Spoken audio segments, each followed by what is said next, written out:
ओम शांति। आज 12 मार्च 2025 बाबा के आज के महावाक्य सुनते हैं।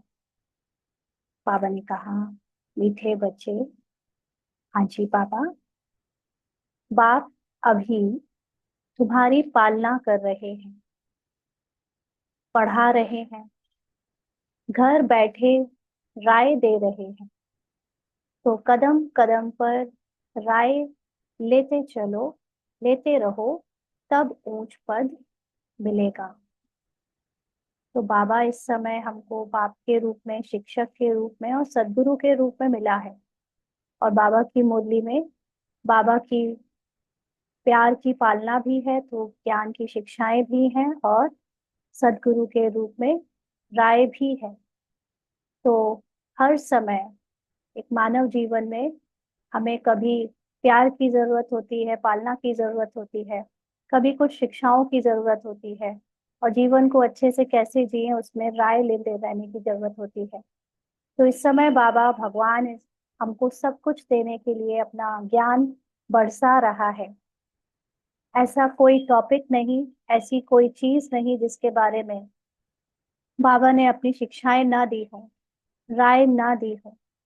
तो अपने को आत्मा समझ जब हम बाबा को याद करते हैं, तो बाबा के ज्ञान को जब याद करते हैं, तो उसमें बाबा की अनेक शिक्षाएं भी शामिल होती है।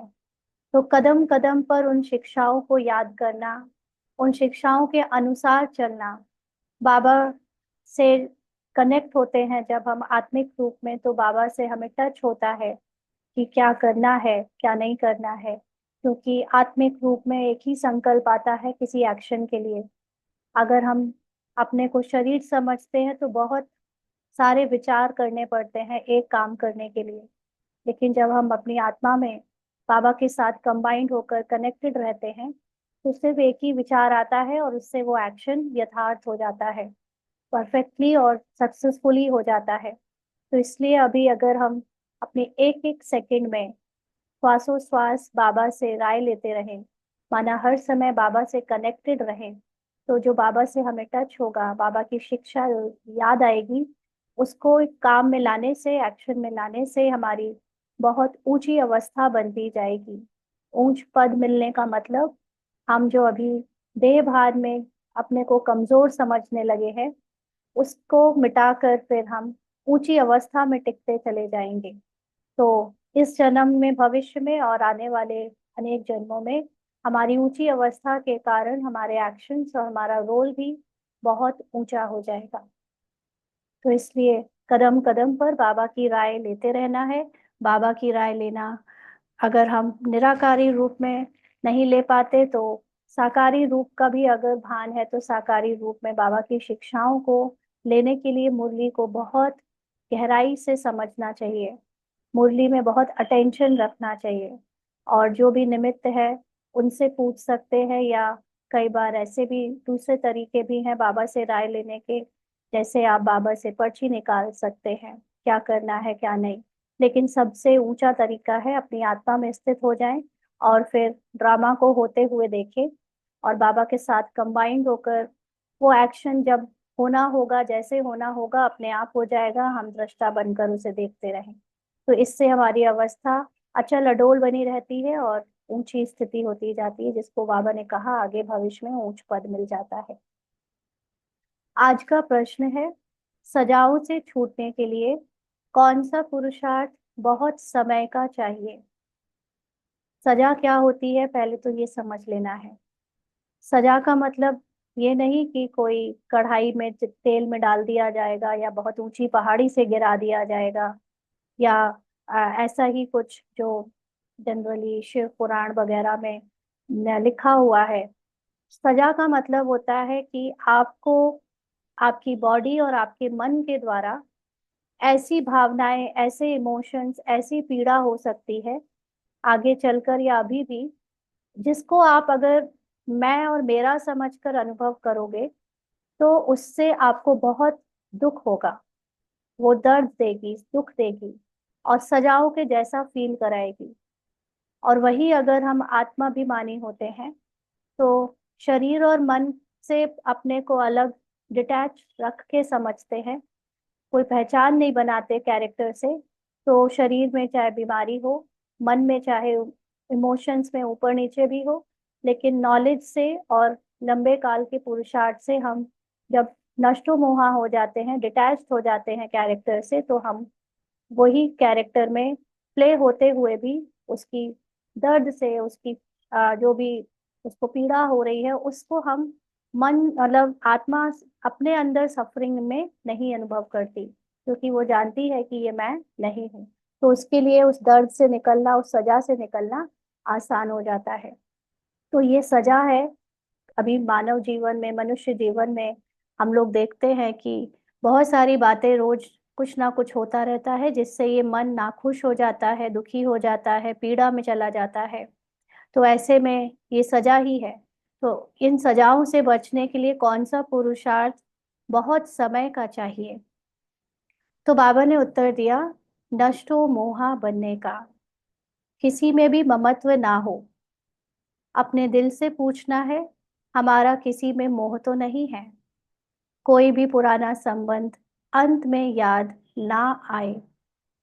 योग बल से सब हिसाब किताब चुकतू करने हैं, तभी बगैर सजा ऊंच पद मिलेगा। तो हम लोग चेकिंग कर सकते हैं हर पल। कभी कभी तो कोई चेकिंग की बात नहीं होती, बट जब कोई वस्तु से आपका आकर्षण होता है, साधनों से आकर्षण होता है, धन दौलत से आकर्षण होता है, और इन सब से परे सबसे बड़ी बात कि आपका किसी संबंध में जब बहुत ममत्व होता है, कोई भी आपके लौकिक संबंधी, अलौकिक या लौकिक दोनों में ही कोई संबंध से अगर बहुत ममत्व जुटता होता है, तो उनके दर्द से, उनके दुख से हमको भी पीड़ा होती है, हमको मतलब कैरेक्टर को। और कैरेक्टर का मन फिर जो पीड़ा दूसरों की हो रही है, उनको उनकी बॉडी और मन में हो रही है, वो हम खुद भी फील करते हैं। मतलब ये मन फील करता है कैरेक्टर का। और फिर कई बार ऐसा भी होता है कि उनको कोई भी लौकिक, आपको जिनसे बहुत प्रेम है, वो जब छोड़ देते हैं शरीर, वो आत्मा, तो भी बहुत पीड़ा महसूस होती है। तो बाबा इसको ही सजा कहता है कि हमने ज्ञान होने के बावजूद भी अपना मोह उन लोगों से नष्ट नहीं किया। जैसे अर्जुन को 18 अध्याय लग गए गीता में, भगवान के द्वारा ये समझाते समझाते कि अर्जुन तुम युद्ध करो, ये सब पहले से मरे पड़े हैं, कोई तुम्हारा चाचा मामा काका नहीं है, सबको शरीर एक ना एक दिन छोड़ना ही है, आज नहीं तो कल, तुम मारो या ना मारो इनको तो शरीर छोड़ना ही है। तो तुम इनसे क्यों मोह रखते हो? तुम शरीर नहीं, तुम तो अजर अमर अविनाशी आत्मा हो। ना वो आत्माएं मरेंगी, ना तुम आत्मा मरोगे। तुम तो अमृत को पालोगे अगर तुम धर्म के लिए युद्ध करते हो। तो इस समय हमारा ये जो युद्ध चल रहा है, वो ऐसा नहीं है कि हमें संबंधी से बहुत ममत्व है इसलिए इसलिए बहुत सजा फील होती है, लेकिन हमें अपने अंदर जो मोह है, ये मोह सजा का कारण है। और ये मोह हमारा, ममत्व हमारा बहुत चीजों से होता है। ये तब पता चलता है जब आपके अंदर दर्द होता है, जब आपके अंदर आंसू आते हैं, जब आपको किसी चीज से प्रभाव पड़ता है, किसी के दुखी होने से, दर्द में होने से आपका दिल भी टूटता है। तो यहाँ पर चेकिंग होती है कि हम कितने मोह में हैं। और इसको फिर मिटाने के लिए, नष्टो मोहा बनने के लिए, हमको यहाँ पर अपने को बार बार निरंतर आत्मा समझने का अभ्यास जारी रखना है। क्योंकि योग बल आत्मा समझना ही हिसाब किताब चुकतू करवाएगा। हिसाब किताब का मतलब ही है कि जितना मैंने 63 जन्म से, अब 63 जन्म के तो संबंधियों की बात नहीं, लेकिन ये जो मोह है, वो तो हमने 63 जन्म से पक्का किया है ना। अब उसी संबंधी से हम मोह नहीं करेंगे जिससे हम 20 जन्म पहले मोह करते थे। लेकिन ये जो मोह वर्ड है, या जो ये मोह विकार है, या किसी के प्रति आकर्षण या और भी विकार, ये पक्के हुए हैं पिछले 63 जन्म से, 2500 वर्ष से। तो अब इनको खत्म करने के लिए मुझे निरंतर आत्मा होने का, आत्मा में स्थित होने का, आत्मा की महिमा में स्थित होने का अभ्यास बहुत करना पड़ेगा। तब जाकर मैं उनके पार्ट से डिटैच हो पाऊंगी और बिना सजा खाए ऊंच पद पा पाऊंगी। क्योंकि कई लोग तो दुनिया में ये समझते हैं खास तौर से हमारे भारत में, कि अगर आपको दूसरों की पीड़ा में पीड़ा ना हो, अगर आप दूसरों के दुख में दुखी ना हो, अगर आप दूसरों के दुख को महसूस ना करो, तो आप मनुष्य नहीं, ऐसे समझते हैं। लेकिन भगवान कहता है कि ये परिभाषा तुम्हारे लिए नहीं है। ये संसार में जो लोग ऐसा कहते हैं वो खुद ही अपने आप को सजाओं का भागीदारी बना लेते हैं। क्योंकि जब हम बहुत मोह रखते हैं, दूसरों के दुख में दुखी होते हैं, और तो यही तो हमारे लिए सजा है। तो एक हमदर्दी रखना एक अलग, हमदर्दी को भी वही कह देंगे कि उनको भी दर्द, उनके दर्द को अपना दर्द बना लेना। बट उनके लिए कल्याणकारी बनना, उनके लिए रहम दिल बनना, ये अलग बात है। लेकिन हम उनके दर्द को लेकर खुद दुखी हों, खुद दर्द को महसूस करें, ये अज्ञानता है। तो इसलिए भगवान जब ज्ञान देता है तो कहता है, हे आत्मन, ये तो पूरा ड्रामा नाटक चल रहा है। इस नाटक में तो सब एक्टिंग कर रहे हैं। कोई दुखी होने की एक्टिंग कर रहा है, कोई दर्द की एक्टिंग कर रहा है, कोई रोने की एक्टिंग कर रहा है, कोई परेशान होने की एक्टिंग कर रहा है, कोई शरीर छोड़ने की एक्टिंग कर रहा है। तो ऐसे में आप अपने आप को क्यों उनके दुख से, उनके दर्द से, अपना अपने जो आत्मिक खुशी है, आनंद है, उसको छोड़ देते हो? क्यों अपना सत्य भूल जाते हो? है ना? तो ये है सजाओं से छूटने के लिए बहुत गहरा पुरुषार्थ, कि हमको ये बार बार अटेंशन रखना पड़ेगा कि हमें अब किसी से भी, तो इसीलिए बाबा कहता है समेटते जाओ। पहले जितने ज्यादा लोगों से हमारा प्यार शारीरिक रूप में होगा, उतने ही लोगों की परिस्थितियों से और उनकी उथल पुथल से हमें फर्क पड़ेगा। और फिर एक दो से भी बचता है तो भी हमें फर्क पड़ने लगता है, इस मन को फर्क पड़ने लगता है। तो ये चेकिंग करनी है कि हम किसी के भी मोह में फंसे नहीं, किसी के भी मोह में नहीं फंसे, नहीं तो उसकी सजा खाने के लिए तैयार रहे। ओम शांति। अभी तुम किसके सम्मुख बैठे हो? पूछ रहे हैं बाबा। बाप दादा के। बाप भी कहना पड़े तो दादा भी कहना पड़े। बाप भी इस दादा के द्वारा तुम्हारे सम्मुख बैठे हैं। बाहर में तुम रहते हो तो वहां बाप को याद करना पड़ता है, चिट्ठी लिखनी पड़ती है। यहाँ तुम सम्मुख हो। माना जब साकार में ब्रह्मा बाबा के तन में शिव बाबा आते थे, तो जो लोग बाबा के पास रहते थे, उनको तो सम्मुख ही बाबा से रूरिहान करने को मिलता था, बाबा की मुरली सुनने को मिलता था। और जो लोग सेंटर आदि में रहते थे, घर गृहस्थी वाले दूर दूर रहते थे, वो बाबा को चिट्ठी लिखा करते थे। बातचीत करते हो यहाँ किसके साथ? बाप दादा के साथ। ब्रह्मा बाबा शिव बाबा को मिलाकर बाप दादा के साथ। ये है ऊंच से ऊंच दो अथॉरिटी। ब्रह्मा है साकार और शिव है निराकार। अभी तुम जानते हो ऊंच से ऊंच अथॉरिटी बाप से कैसे मिलना होता है। हम्म। भगवान आएगा और भगवान का रथ, ब्रह्मा से अगर मिलना होगा, दोनों से मिलना होगा, तो कैसे मिलेंगे? दुनिया वालों को तो ये अकल भी नहीं कि भगवान अगर सामने आ जाए तो हम भगवान से क्या बात करें, क्या बात करनी चाहिए, कैसे उनके साथ व्यवहार में आना चाहिए। दुनिया वालों को तो ये अकल भी नहीं होती। लेकिन बाबा ने तो अभी हमको समझाया है कि ऊंच से ऊंच अथॉरिटी से मिलना हो तो कैसे मिलना होता है। बाबा कहते बेहद का बाप जिसको पतित पावन कह बुलाते हैं, अभी प्रैक्टिकल में तुम उनके सम्मुख बैठे हो। बाप बच्चों की पालना कर रहे हैं, पढ़ा रहे हैं। घर बैठे भी बच्चों को राय मिलती है कि घर में ऐसे ऐसे चलो, क्योंकि बाबा की शिक्षा हर कोई सुन रहा है, चाहे वो घर में रहते हैं चाहे सेंटर में रहते हैं। तो घर में भी कैसे घर वालों, मतलब लौकिक वालों को अलौकिक दृष्टि से देखकर कैसे चलना है, कैसे कर्तव्यों को सेवा समझकर निभाना है, ये सारी शिक्षाएं और राय बाबा से सबको अलग अलग अपनी अपने रोल के अनुसार मिलती रहती हैं। तो बाबा कहते हैं अब बाप की श्रीमत पर चलेंगे तो श्रेष्ठ से श्रेष्ठ बनेंगे। जनरली क्या होता है कि हम लोग अपने लौकिक जिम्मेदारियों को निभाने के लिए सोचते हैं कि हम इस, ज्यादातर संसार में जो और मनुष्य हैं वो समझते हैं कि टाइम नहीं है हमारे पास, हमें ये संबंधियों में और दूसरी जिम्मेदारियों में समय बहुत देना है। और उसके बाद भी हम देखते हैं कि वो उसमें कोई संतुष्ट नहीं रहता, कभी हम संतुष्ट नहीं रहते, as a character, as a relative, किसी का बनकर, मतलब किसी का संबंधी बनकर। लेकिन भगवान की श्रीमत पर जब चलते हैं, सबको अलौकिक दृष्टि से देखते हैं, तो वही संबंधी, वही सारे आपके जानने वाले समाज में या घर में सभी के साथ कैसे श्रेष्ठ आचरण करके चले, जिससे सब रिश्ते और अच्छे हो जाए, ये बाबा की श्रीमत सिखाती है। तो बाबा की पढ़ाई, बाबा की राय से घर गृहस्थी टूटती नहीं, लेकिन घर गृहस्थी और अच्छे से चलने लगती है, क्योंकि अभी हमको सबके प्रति दृष्टि हमारी पवित्र हो जाती है। तो इसलिए बाप की श्रीमत पर चलेंगे तो श्रेष्ठ से श्रेष्ठ बनेंगे। बच्चे जानते हैं, हम ऊंचते ऊंच बाप की मत से ऊंचते ऊंच मर्तबा पाते हैं। मनुष्य सृष्टि में ऊंचते ऊंच, यह लक्ष्मी नारायण का मर्तबा है। क्यों? क्योंकि कैरेक्टर में सबसे ज्यादा सोल कॉन्शियस, सबसे ज्यादा पवित्र और डिटैच्ड कैरेक्टर अगर कोई है, तो वो है लक्ष्मी नारायण एज अ देवता का कैरेक्टर, देवी देवताओं का कैरेक्टर।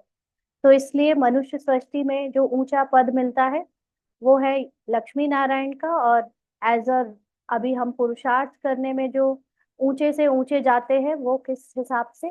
वो अपनी आत्माभिमानी स्थिति से। तो बाबा कहते हैं पास्ट में होकर गए हैं किसके लिए? लक्ष्मी नारायण के लिए। मनुष्य जाकर इन ऊंच को नमस्ते करते हैं। मुख्य बात है ही पवित्रता की। तो सिर्फ ब्रह्मचर्य वाली पवित्रता की बात नहीं है, वो तो बहुतों ने धारण कर ली है और पहले भी करते आए हैं। लेकिन मुख्य बात है कि ड्रामा से पूरे डिटैच रहते हैं अपने कैरेक्टर और मनुष्य के संबंधों से। वहां पर पति पत्नी होते हैं, बच्चे होते हैं, माँ बाप होते हैं, सास ससुर होते हैं, लेकिन किसी का किसी से मोह नहीं होता। कोई किसी से के शरीर से अपने आप को जोड़ता नहीं।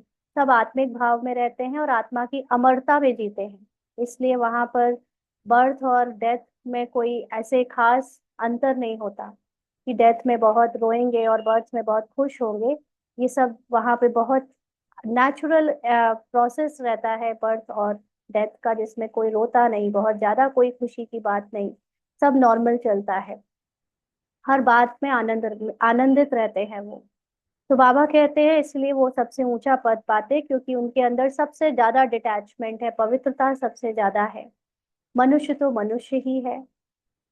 यहाँ पर कलयुग के में तो देखें तो सब मोह के कारण बंदर बने हुए हैं, इसलिए मनुष्यों को बंदर जैसा कह देते हैं ना। तो मनुष्य ही है। परंतु कहाँ वह विश्व के मालिक और कहाँ अभी के मनुष्य? जब टोटली डिटैचमेंट को हम प्रैक्टिस करते हैं तो विश्व के मालिक बन जाते हैं। और जब हम अटैच्ड हो जाते हैं तो हम मनुष्य हो जाते हैं, हम हर चीज से मोहित हो जाते हैं, ममता जोड़ लेते हैं तो मनुष्य हो जाते हैं, मन के वश हो जाते हैं। यह तुम्हारी बुद्धि में ही है। भारत बरोबर 5,000 वर्ष पहले ऐसा था।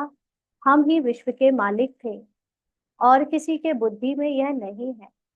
तो हम ही वो थे जो कंप्लीटली डिटैच थे। कभी कभी किसी के साथ हमारा ममता का संबंध नहीं था, और अब हम ही वो बन गए हैं जो इतनी ममता में और मोह में घिर चुके हैं।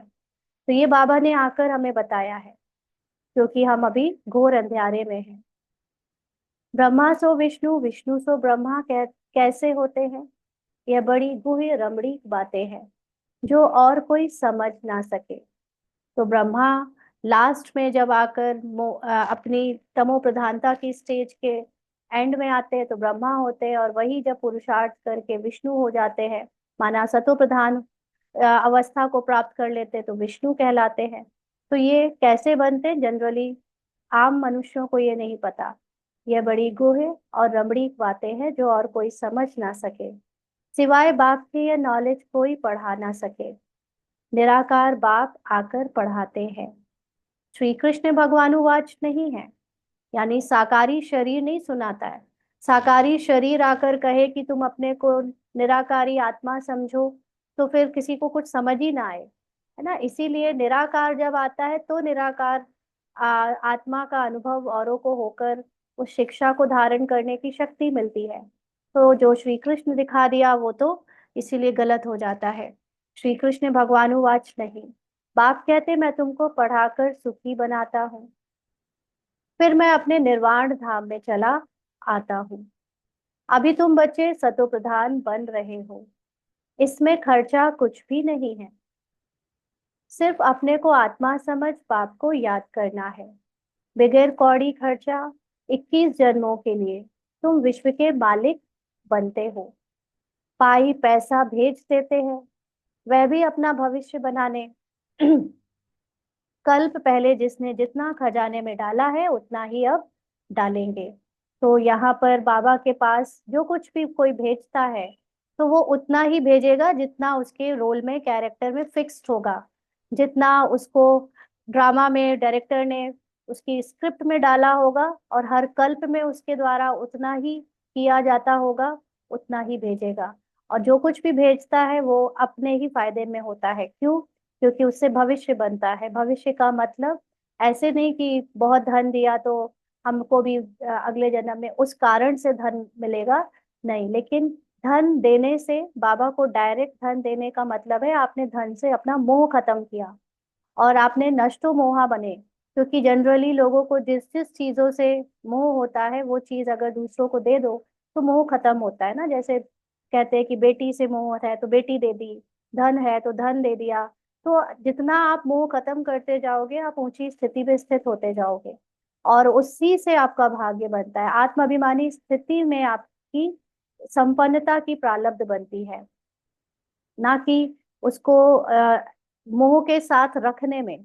ना, कई बार देने के बाद भी मोह रहता है, देने के बाद भी उसमें रग जाती है कि वो ठीक से यूज हो रहा है कि नहीं हो रहा है, इसको भेजूं उसको भेजूं, भेजूं नहीं भेजूं, कितना भेजूं। ये सब में अगर बहुत रग जा रही है इसका मतलब मोह में है, उस चीज के भी मोह में है। और वो भी फिर आपकी प्रारब्ध ऊंची नहीं बनने देता, क्योंकि प्रारब्ध ऊंची बनती है आत्माभिमानी स्थिति से। और आत्माभिमानी स्थिति के लिए आप इस ड्रामा और कैरेक्टर का जितना जितना चीजें अपनी बुद्धि से छोड़ते जाओगे, उसके बारे में आप चिंता करना छोड़ते जाओगे, उतना ज्यादा आप आत्मा में स्थित हो पाओगे, ऊंची स्थिति में स्थित हो पाओगे। इसलिए यहाँ पर बाबा के पास जो जितना डालता है वो फिक्स्ड है, लेकिन वो आप ही के कल्याण के लिए है। तो बाबा कहते हैं जितना कल पहले डाला था उतना ही डालेंगे, ना जास्ती ना कम डाल सकते। यह बुद्धि में ज्ञान है, इसलिए फिक्र की कोई बात नहीं रहती ना। इसीलिए कोई ये फिक्र ना करे कि मैं कमाता नहीं तो मैं डाल नहीं सकता, मैं कमाने लगूं तो और डालने लगूं, या मैंने कम डाला या मैंने ज्यादा डाला, कोई फर्क नहीं पड़ता आपने डाला नहीं डाला या कितना डाला। अगर आप उसको अपनी बुद्धि से भूला सकते हो तो आप बहुत ऊंचे हो। लेकिन अगर आप चाहे आपके पास रखा है चाहे बाबा के पास दे दिया, लेकिन हर समय उसी के बारे में सोचे जा रहे, मतलब फिक्र करे जा रहे, तो फिर वो तो आपके पुरुषार्थ में बाधा बन जाएगा, है ना। इसलिए ये फिक्र करने की जरूरत नहीं कि हम कम करते हैं या ज्यादा करते, इससे कोई फर्क नहीं पड़ता। कल कल जितना डायरेक्टर ने स्क्रिप्ट में हमसे करवाया होगा उतना ही जाएगा। लेकिन भाग्य इससे नहीं बनेगा, भाग्य बनेगा डिटैच होने से, भाग्य बनेगा आत्माभिमानी होने से। तो बाबा कहते हैं बिगैर कोई फिक्र के हम अपनी गुप्त राजधानी स्थापन कर रहे हैं। अच्छा, एक लाइन छोड़ी, यह बुद्धि में ज्ञान है इसलिए फिक्र की कोई बात नहीं रहती। बिगैर कोई फिक्र के हम अपनी गुप्त राजधानी स्थापन कर रहे हैं, यह बुद्धि में सिमरण करना है। ये बात अंडरलाइन कर ले कि जो गुप्त राजधानी स्थापन हो रही है वो बिगैर फिक्र के होनी चाहिए।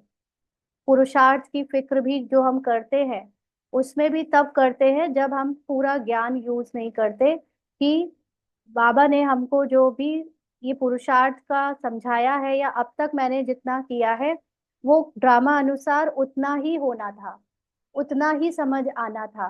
तो अगर ऐसा हम हर पल संतुष्ट रहें अपने पुरुषार्थ से, तो वो संतुष्टता हमको पीछे की बातों में फुल स्टॉप लगाने में मदद करती है, और हम अब जाकर अब तुरंत अपने आत्मा में सत्य में स्थित हो सकते हैं। नहीं तो अगर फिक्र का मतलब ही है पास्ट की या फ्यूचर की बात को लेकर सोचना, यानी प्रेजेंट में हम नहीं रहते।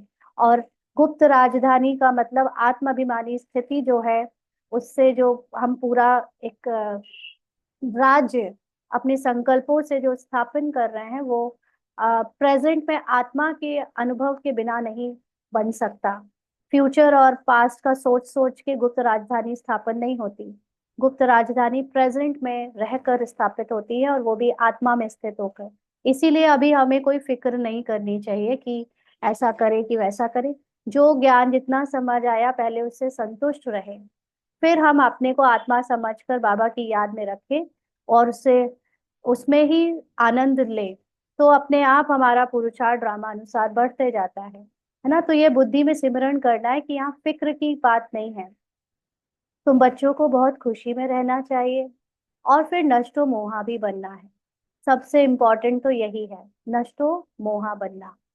यहाँ नष्टो मोहा होने से फिर तुम वहां मोहजीत राजा रानी बनेंगे। तो नष्टो मोहा बनने के लिए पहले तो कैरेक्टर से मोह को नष्ट करना पड़े, क्योंकि कैरेक्टर में किसी की माँ है, किसी की पत्नी है, किसी की नाती पोते बच्चे हैं ना। तो ये सब जो भी इतनी पहचानें बनी हैं, वो पहचानों का जब भी कोई पेपर आता है, हिसाब किताब होता है, यानी सीन बजता है कोई दुख का, कोई डिटैचमेंट का, कोई दूर जाने का, तो फिर वो कहीं ना कहीं कैरेक्टर के मन में दुखी होने की भावनाएं क्रिएट होती हैं, फीलिंग्स में ऊपर नीचे होता है। तो हमको अपने को आत्मा समझ, अपने को बाबा के साथ परम धाम में निराकार रूप में कंबाइंड रखकर इस कैरेक्टर से मोह को खत्म करना है कि ये कैरेक्टर मैं नहीं हूँ। चलो अगर कैरेक्टर में किसी की वजह से रोना आया, किसी की वजह से दुखी हुए, किसी के कारण जो है थोड़ा सा अंदर अच्छा सा नहीं लग रहा है, तो भी ये कैरेक्टर को हो रहा है, एज अ मदर हो रहा है, एज अ डॉटर हो रहा है, एज अ जो भी पर आपने पहचान के कारण उससे संबंध जोड़ा है, उसके कारण हो रहा है। तो पहले तो हम अपने को ये कैरेक्टर ही समझना बंद करें, फिर हम ध्यान दें कि वो मोह कौन से रिश्ता समझने के कारण हो रहा है। और जब वो रिश्ता हमें पकड़ में आए, या वो मोह जब ऑब्जर्व करके पकड़ में आए, तो फिर खुद को याद दिलाए कि सतो प्रधान आत्मा में तो कोई मोह होता नहीं। सतो प्रधान आत्मा तो एकदम डिटैच्ड होती है। सतो प्रधान आत्मा तो बिल्कुल पवित्र होती है, सबसे प्यार करती है, लेकिन किसी से भी अटैच नहीं होती। मैं वो सतो प्रधान आत्मा हूँ। तो ज्ञान से अपने आप को वो याद दिलाना, तब जाकर आप अपने को जब साकाश देते हो, एक्चुअली साकाश का मतलब सिर्फ हमें अपने लिए ही होना चाहिए। जब हम खुद को अचल अडोल बना लेते हैं, तो बाकी सारे संसार में औरों को भी शक्ति मिल जाती है। हम खुद ही हिलते रहते हैं, तो हम दूसरों को चाहे कितना भी साकाश दे लें, कोई काम की नहीं। क्योंकि अंदर से हमने कैरेक्टर से पहचान बनाई हुई है, डरे हुए हैं, रो रहे हैं, दुखी हो रहे हैं, और सोच रहे हैं कि हम दूसरों को साकाश दे दें, उनको परम धाम में देख लें। उससे उनका उनको फायदा नहीं होगा। पहले फायदा साकाश देने का खुद को होता है, कि खुद के अंदर अचल अडोल स्थिति बन जाती है जब आप निराकारी रूप में स्थित होते हो। तब आपके अंदर जो नष्टो मोहा से जो वाइब्रेशंस फैलती हैं, प्योरिटी की, शक्तियों की, गुणों की, वो चारों तरफ फैलकर जो लोग दुखी हो रहे हैं, जो लोग परेशान हैं, उन तक पहुंचती है। तो वो लोग भी अपने पार्ट के दुख से या दूसरे तरह की दर्द से डिटैच होने लगते हैं। वो ये पुरुषार्थ नहीं करते अपने को आत्मा समझने का, लेकिन उनको जो दर्द पहले फील हो रहा था, वो दर्द से बहुत सुकून मिल जाता है, सहन करने की शक्ति मिल जाती है। वो कैरेक्टर से बिना ज्ञान के डिटैच हो जाते हैं। तो इसलिए साकाश खुद को देनी पड़ती है। और यहाँ पर जब हम नष्टो मोहा बनेंगे, तो एक तो तभी सजा नहीं खाएंगे, तभी खुद को दुख से बचा पाएंगे, और फिर वहां पर मोहजीत राजा रानी बनेंगे। तो तुम जानते हो, यह पुरानी दुनिया तो अब खत्म होनी है, अब वापस जाना है। फिर इसमें ममत्व क्यों रखें? एक एक करके सारे जिन देखेंगे, अगर बाबा की कहानी के अनुसार ड्रामा में कैरेक्टर अभी जो भी हमें लगता है कि हम जिनको अपना कहते हैं, मेरा कहते हैं, जिनसे खुद सुख दुख बांटते हैं, सब जाएंगे धीरे धीरे करके ना। कितना भी कोई क्लोजेस्ट है, सब जाएगा, और पुरानी दुनिया यानी ये पुराना कैरेक्टर अब खत्म होने को आएगा, पूरी एक्टिंग खत्म होने को आएगी। तो फिर इसी को सोच सोच के अपने निराकार बिंदु रूप का बहुत अभ्यास बढ़ा लेना चाहिए। ममता मत खत्म करनी चाहिए, नहीं तो बहुत दुख होंगे। ब्राह्मण बनने के बाद, बीके बनने के बाद भी हमें दुख होगा, क्योंकि फिर बाबा बाबा कहने से काम नहीं चलता। ज्ञानी तू आत्मा को नष्टो मोहा बनने का पेपर देना ही पड़ेगा हर आत्माओं को। और जिस जो नष्टो मोहा बनेगा उसको ही सजा नहीं मिलेगी, और जिसने मोह रखा होगा वो सजा खाएगा, वो रोएगा, वो दर्द में जाएगा, वो चीखेगा, चिल्लाएगा, उसको सब तरह की दिक्कतें आएंगी जो सजा लगेंगी। इसलिए अपने ममता को समेटते जाओ, और फिर खत्म करते जाओ, डिटैच होते जाओ कैरेक्टर से। बाबा कहते हैं कोई बीमार होता है, डॉक्टर कह देते हैं केस होपलेस है, तो फिर उनसे ममत्व निकल जाता है। समझते हैं आत्मा एक शरीर छोड़ जाए दूसरा लेती है। आत्मा तो अविनाशी है ना, आत्मा चली गई, शरीर खत्म हो गया, फिर उनको याद करने से फायदा क्या। अभी बाप कहते हैं तुम नष्टो मोहा बनो। ना कई लोग तो फोटो देखते रहते हैं, पुरानी उनकी मेमोरीज को जानबूझकर याद करते रहते हैं, उनके बारे में बातें करते रहते हैं, सोचते रहते हैं। तो ऐसे कैसे नष्टो मोहा बनेंगे। जिसको सच में पुरुषार्थ करना है उनको ना तो किसी कैरेक्टर की, मतलब आपके लौकिक में जो भी कैरेक्टर आपके जो भी थे या जिनसे आपकी रग थी, उन सब की ना तो फोटो देखनी चाहिए, ना उनके बारे में बात करनी चाहिए, ना उनके कैरेक्टर को याद करना चाहिए। है ना, क्योंकि करना भी है तो नष्टो मोहा बन के याद करो। याद करने का मतलब उनसे कुछ सीख लेनी है, उनके कोई बात को याद आ भी गया तो उससे आपको दुख नहीं फील होना चाहिए। वो दुख वाली फीलिंग जो है, वो दर्द वाली फीलिंग, वो मोह को और खींचती है। तो जहां एक तरफ हम पुरुषार्थ कर रहे हैं मोह खत्म करने का, दूसरी तरफ हम उनको याद कर करके मोह को और बुला रहे हैं, तो ऐसे तो फिर कोई फायदा नहीं बाबा की पढ़ाई का। इसीलिए बाबा ने कहा कि अपनी दिल से पूछना है, हमारा किसी में मोह तो नहीं है। तो ये हर पल हर सेकंड आपको मौका मिलता है कि चेक करने का। मोह बहुत चीजों से होता है। आपको अपनी घर गृहस्थी से मोह हो सकता है, आपको अपने पेट जानवर से मोह हो सकता है, आपको अपनी कोई इच्छा से, अपनी कोई विशेषता से मोह हो सकता है, अपनी कोई आदत से मोह हो सकता है, अपनी कोई मेमोरी से मोह हो सकता है, किसी मनुष्य से मोह हो सकता है। ये शरीर और शरीर में पर्टिकुलरली आपके पर्टिकुलर लुक से आपको मोह हो सकता है कि मुझे तो ऐसा ही लुक चाहिए। है ना, आपको पर्टिकुलर अपनी एक एक छोटी छोटी चीजों से मोह हो सकता है।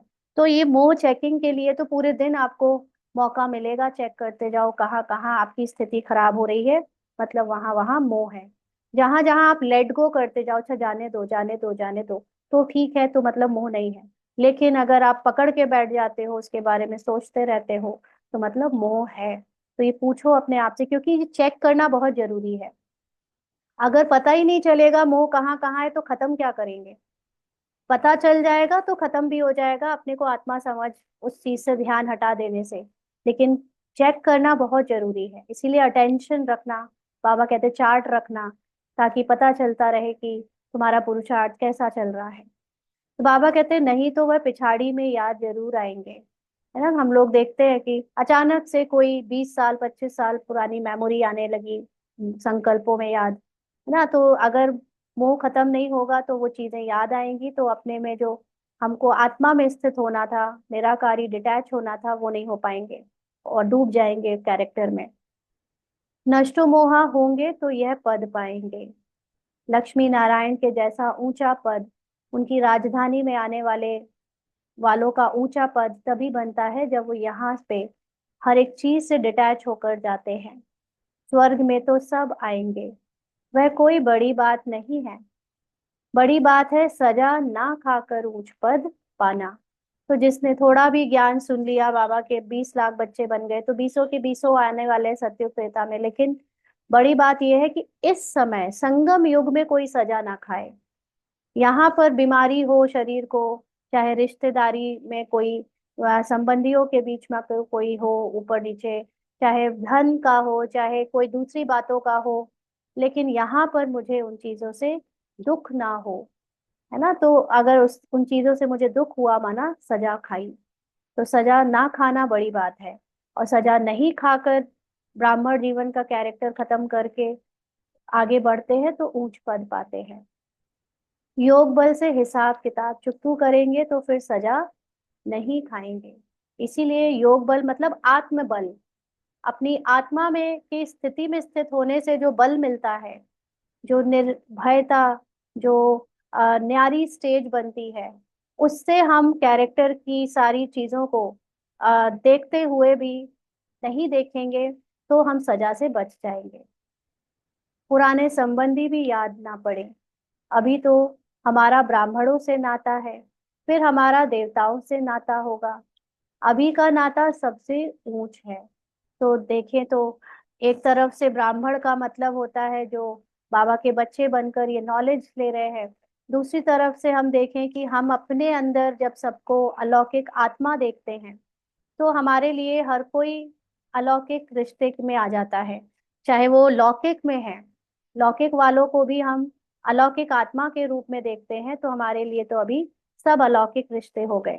तो इसलिए अभी हमारा रिश्ता सब अलौकिक लोगों से है, इसलिए उनको ब्राह्मण कह दिया, क्योंकि मोर और लेस थोड़ा बहुत ज्ञान तो हमारे द्वारा सब तक पहुंचता है।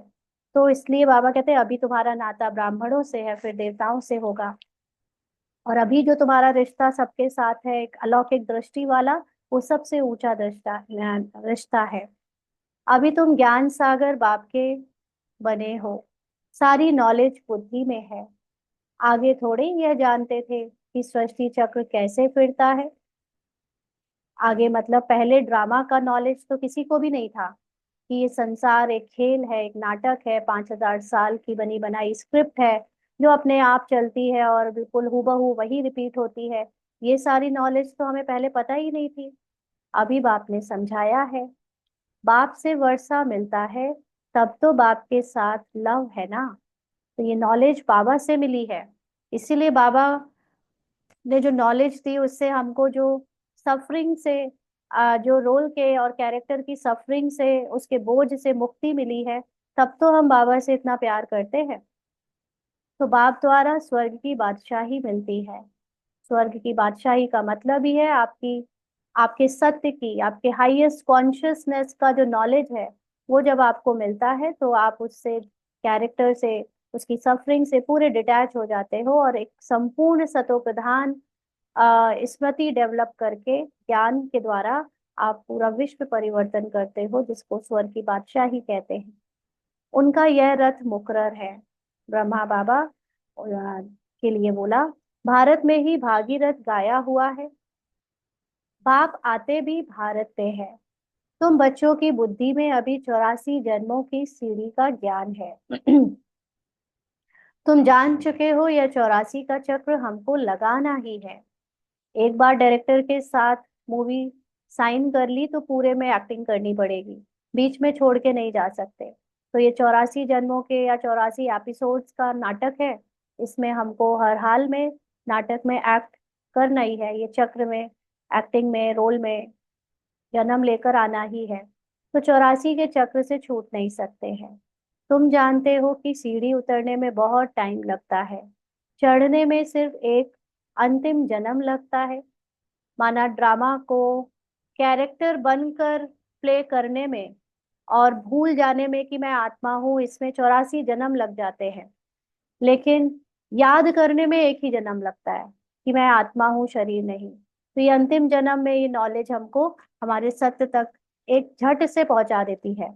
इसलिए कहा जाता है तुम त्रिलोकीनाथ और त्रिकालदर्शी बनते हो।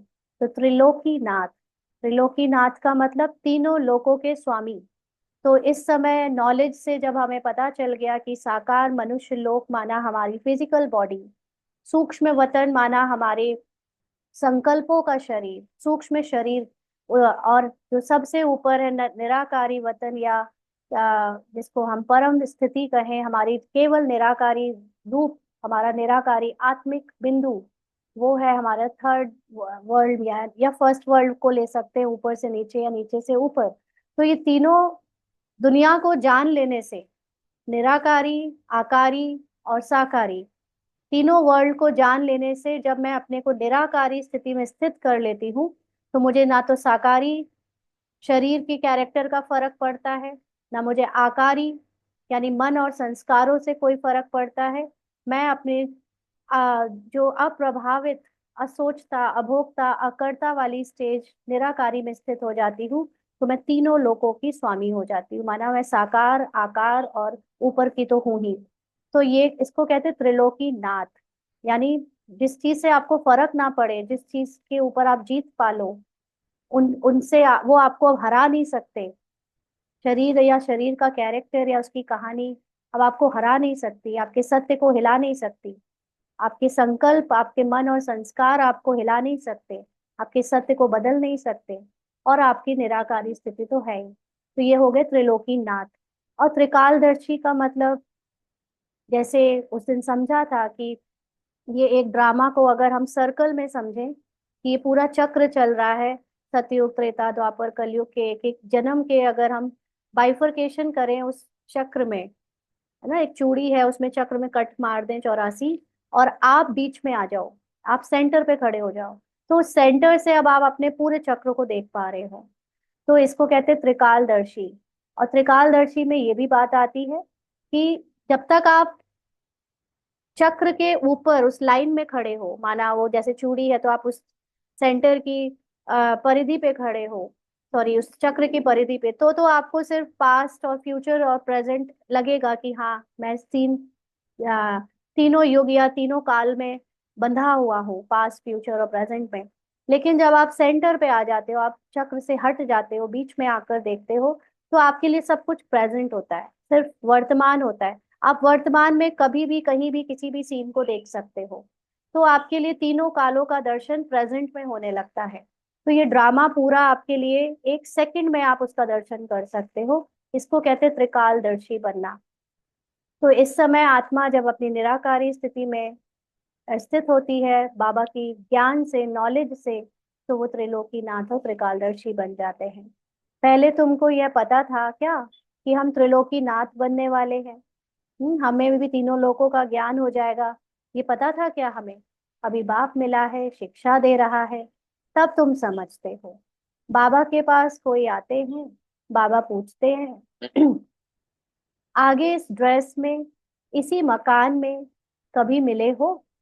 कहते हैं हाँ बाबा, कल्प कल्प मिलते हैं। तो समझा जाता है ब्रह्मा कुमारी ने ठीक समझाया है, क्योंकि ड्रामा हूबहू रिपीट होता है। आप चाहे जितने बार उसको देखो, वही सीन, वही घटना, उस सेकंड में वही चीज होगी जब जो कल्प पहले हुई होगी। तो बाबा ने कहा कि अगर बच्चों को ये क्लियर है तो मतलब उन्होंने ठीक समझा है। अभी तुम बच्चे स्वर्ग के झाड़ सामने देख रहे हो। तो अब हम चक्र की परिधि से हटकर अगर सेंटर में बैठ जाए नॉलेज से, तो हम वहां से देख सकते हैं कि अब समय एंड की ओर आ गया है। तो ऑफ कोर्स वो कलयुग के बाद स्वर्ग का झाड़, यानी शुरुआत हो रही है आत्माभिमानी स्थिति से बने हुए संसार की। क्योंकि हम आत्माभिमानी बनते जा रहे हैं, तो हमारे माइंड के द्वारा अब पूरी रचना भी अभी सोल कॉन्शियस स्थिति के कारण सतो प्रधान क्रिएट होती जा रही है। तो हम अभी देख सकते हैं कि कैसे धीरे धीरे हमारे थॉट प्रोसेस के चेंज होने से संसार में चेंज होता दिख रहा है। तो बाबा कहते हैं नजदीक होना। मनुष्य बाप के लिए कहते हैं नाम रूप से न्यारा है। मनुष्य भगवान के लिए क्या कहते हैं कि भगवान तो नाम रूप से न्यारा है। तो फिर बच्चे कहाँ से आएंगे? वह भी नाम रूप से न्यारे हो जाए, हम भी नाम रूप से फिर न्यारे हो जाएं। अक्षर जो कहते हैं बिल्कुल रॉन्ग, क्योंकि मनुष्य कहता है नाम रूप से न्यारा है। समझ रहे हैं? हमने पहले भी समझा है इस बात को कि अगर एक कैरेक्टर कहेगा कि भगवान नाम रूप से न्यारा है, तो फिर कैरेक्टर को पढ़ाएंगे कैसे भगवान के बारे में? क्योंकि किसी भी चीज के बारे में अगर बात करनी होती है, समझना या समझाना होता है, तो उसको एक नाम देना पड़ता है, उसको एक आकार या रूप देना पड़ता है, फिर उसके बारे में बात की जाती है। तो अगर हम भगवान के बारे में कोई नाम ही ना रखें, तो फिर उसके बारे में बात कैसे करें? और फिर उसका रूप ही ना कोई हम डिस्क्राइब करें, तो फिर हम उसको दूसरों को कैसे बताएं कि आप इसको समझो कि ये भगवान है? तो इसलिए मनुष्य अगर ये नाम रूप से न्यारा कहते हैं तो एकदम रॉन्ग हो जाता है ना। निराकारी रूप में बाबा नाम रूप से न्यारा, या आत्मा भी नाम रूप से न्यारी होती ही है। क्यों? क्योंकि निराकारी रूप में ना तो आवाज है, ना भाषा है, ना शरीर है, ना रूप है, ना रंग है। निराकारी दुनिया में तो बस साइलेंस है। तो वहां पर तो होता ही सब कुछ नाम रूप से न्यारा है। बट अभी तो हम मनुष्य के रूप में ये ज्ञान ले रहे हैं ना, मनुष्य के रूप में हमको भगवान पढ़ा रहा है। इसलिए अभी हम नाम रूप से न्यारा होना, बाबा ने कहा ये गलत है, रॉन्ग है। अक्षर जो कहते हैं बिल्कुल रॉन्ग। जिन्होंने कल पहले समझा होगा उनकी ही बुद्धि में बैठेगा। प्रदर्शनी में देखो कैसे कैसे आते हैं। कोई तो सुनी सुनाई बातों पर लिख देते हैं कि यह सब कल्पना है। तो समझा जाता है कि अपने कुल के नहीं है, अनेक प्रकार के मनुष्य हैं। तुम्हारी बुद्धि में सारा झाड़, ड्रामा, 84 का चक्र आ गया है। अभी पुरुषार्थ करना है। क्या पुरुषार्थ क्या होता है? सारी नॉलेज लेने के बाद अपने को बार बार बार बार आत्मा में स्थित करना, मोह नष्ट करके कैरेक्टर से डिटैच होते जाना, ये है पुरुषार्थ। वह भी ड्रामा अनुसार ही होता है, ये भी बाबा बताता है। ड्रामा में नूंद है। ऐसे भी नहीं ड्रामा में पुरुषार्थ करना होगा तो करेंगे, यह कहना रॉन्ग है। ड्रामा को पूरा नहीं समझा है, उनको फिर नास्तिक कहा जाता है। हम्म। तो नास्तिक और आस्तिक का मतलब क्या होता है? आस्तिक का मतलब वो जो अस्थि को जाने। अस्थि मतलब मैं हूं। जिसने खुद की कॉन्शियसनेस को जाना है वो आस्तिक है। तो खुद की कॉन्शियसनेस को कौन जान सकता है? जो उसने परमात्मा से नॉलेज ली है अपने कॉन्शियसनेस के बारे में। और जो लोग बाबा से नॉलेज लेते हैं या नहीं भी लेते हैं, लेकिन खुद के बारे में नहीं जानते कि मैं कौन हूँ, जो खुद को अपने एग्जिस्टेंस को नहीं जानते, अपनी चैतन्यता को नहीं जानते, वो नास्तिक होते हैं ना। वैसे दुनिया में नास्तिक का मतलब कहते हैं कि जो भगवान को नहीं जानता। लेकिन भगवान को बाबा तो कहता है कि बाहर वाले जो भगवान को पूजा पूजा भी करते हैं, शास्त्र भी पढ़ते हैं, वो भी नास्तिक है। क्यों? क्योंकि भगवान को यथार्थ नहीं जानते। तो यथार्थ का मतलब है कि जो शिव बाबा के नॉलेज से शिव बाबा को ना जाने, दूसरे शास्त्रों की नॉलेज से या अपनी पूर्वजों की नॉलेज से जान रहा है, लेकिन वो भी नास्तिक है। क्यों? क्योंकि वो पहले तो खुद को नहीं जानता। अस्थि, अस्थि से बना है आस्तिक। मैं हूं ये जानना आस्तिक है। तो ड्रामा को पूरा नहीं समझा है का मतलब, जो लोग ये कहते हैं कि ड्रामा में होगा तो हो जाएगा पुरुषार्थ, तो उन्होंने ड्रामा को पूरा नहीं समझा। मतलब कि ड्रामा तो कहानी है, कैरेक्टर है। और कैरेक्टर में हमारे पार्ट जो चल रहे हैं, उस पार्ट में सुख दुख का जो पार्ट हो रहा है, उस सुख और दुख के पार्ट से हम प्रभावित ना हो, इसके लिए हम पुरुषार्थ करते हैं। और वो ये पुरुषार्थ है कि मैं अपने को कैरेक्टर से अलग आत्मा समझना, अस्थि होना, मैं हूँ, ये निराकारी रूप का पुरुषार्थ करते हैं, ताकि मैं ड्रामा में प्रभावित ना हूं, अफेक्टेड ना रहूं। और जो लोग कहते हैं होना होगा तो हो जाएगा, वो ये समझ नहीं पा रहे कि पुरुषार्थ कोई ये नहीं है कि ड्रामा में तुम्हारा होना होगा, तुम आत्मा समझोगे तो समझोगे, नहीं समझोगे। क्योंकि जब सजाएं खाओगे ना, तब समझ आएगा कि काश कर लिया होता पुरुषार्थ।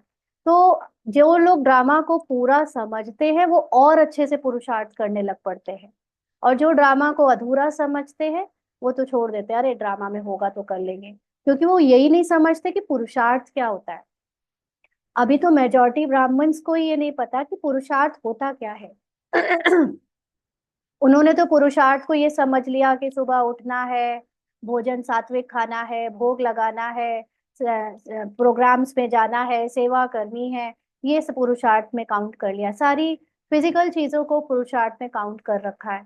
लेकिन पुरुषार्थ का रियल मीनिंग होता है पुरुष के अर्थ में टिकना, कैरेक्टर से अलग अपनी आत्मा में स्थित होना। हे अर्जुन, तू अपने को आत्मा समझ। 18 अध्याय लग गए अर्जुन को आत्मा समझवाने में। अर्जुन जब देखो बार बार कैरेक्टर में डूब जाए। ऐसे ही हम ब्राह्मणों को बाबा बार बार जो सिखा रहा है अपने को आत्मा समझो। तो इसमें ये कहने की कोई मतलब ही नहीं है कि ड्रामा में होगा तो कर लेंगे। ड्रामा में होगा कर लेंगे का मतलब, ठीक है कि एक्टिंग में होगा तो वो करना है या नहीं करना, लेकिन आपको अगर ड्रामा समझ आ गया है तो टिक जाओ ना, अपनी आत्मा में स्थित हो जाओ। फिर ड्रामा को होने दो जो हो रहा है। बट वो भी तो नहीं करते, इसीलिए कहते हैं ड्रामा को पूरा समझा नहीं।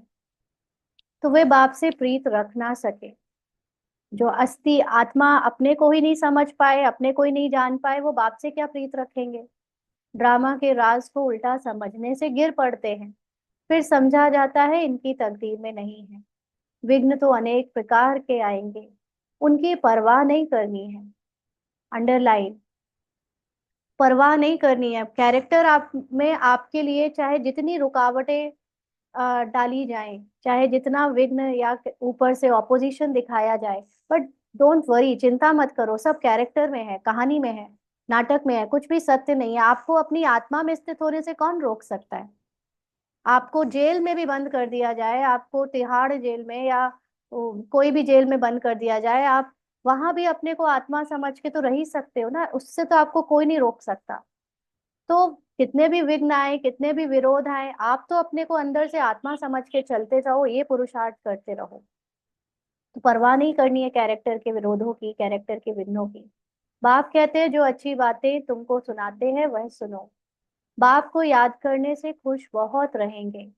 बुद्धि में है अब 84 का चक्र पूरा होता है ना। तो अपने को आत्मा समझने से खुश बहुत रहते हैं। अभी जैसे हम लोग देखते हैं कि हम हमारे में ही जिन लोगों को बहुत मोह है, कभी संबंधियों से, कभी किसी दूसरी दूसरी बातों से, तो आए दिन दुखी हो जाते हैं, आए दिन गिर गिर जाते हैं।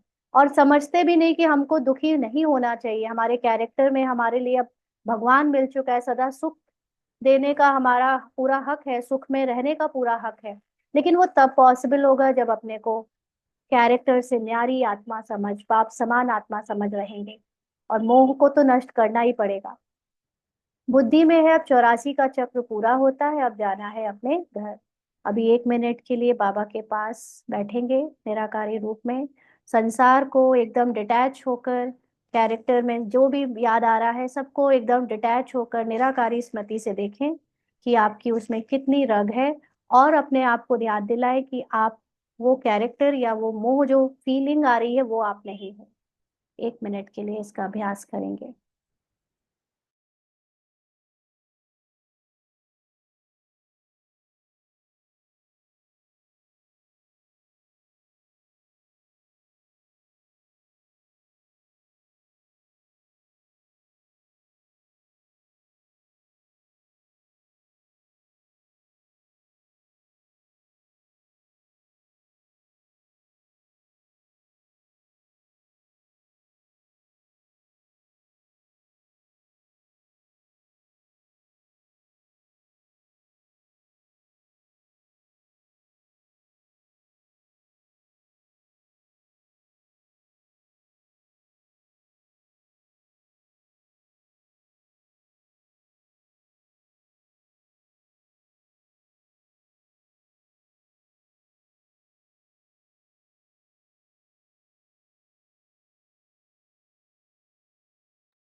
आगे बाबा कहते हैं, ऐसे ऐसे अपने साथ बातें करनी है। तो चक्र के बारे में हम लोग सोचते हैं या पूछते हैं कि क्या करें।